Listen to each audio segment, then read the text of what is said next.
నాకు ఎప్పుడు ఏసీ ఎలా పని చేస్తుందో తెలుసుకోవాలని ఆసక్తి ఉండేది. అది కేవలం చల్లని గాలిని నేరుగా బయటకు ఊదదు అని తెలిసింది. దాని సూత్రం నిజంగా చాలా సులభం. ఏసీలో ఉండే రహస్యం ఏమిటంటే గది ఉష్ణోగ్రత వద్ద కూడా చాలా వేగంగా మరిగే మరియు వేడిని గ్రహించే ఒక ప్రత్యేక రిఫ్రిజిరెంట్ ద్రవం ఉంటుంది.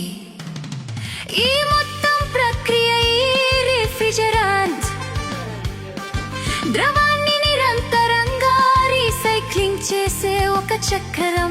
ఇది మీ ఇంటి లోపల మొదలవుతుంది. ఇక్కడ 7 డిగ్రీల వద్ద ఉన్న అతి చల్లని రిఫ్రిజిరెంట్ ద్రవం రాగి గొట్టాల ద్వారా ప్రవహిస్తుంది.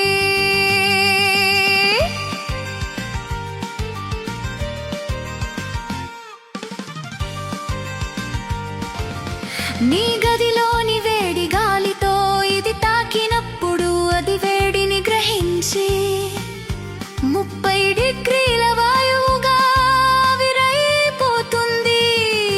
వాయువు బయట ఉన్న యూనిట్ కి ప్రయాణిస్తుంది. అక్కడ ఒక కంప్రెసర్ దానిని పిండి 80 డిగ్రీల వద్ద ఉన్న వేడి అధిక ప్రెషర్ వాయువుగా మారుస్తుంది.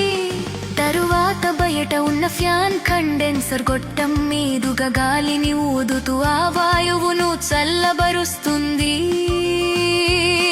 తిరిగి 45 డిగ్రీల ద్రవంగా ఘనీభవిస్తుంది. ఇదే చివరి అద్భుతమైన దశ. ఆ ద్రవాన్ని ఒక చిన్న ఎక్స్పాన్షన్ వాల్వే ద్వారా బలంగా స్క్వీజ్ అయ్యుతుంది. ఇది తక్షణమే ప్రెషర్ తగ్గడానికి కారణమవుతుంది.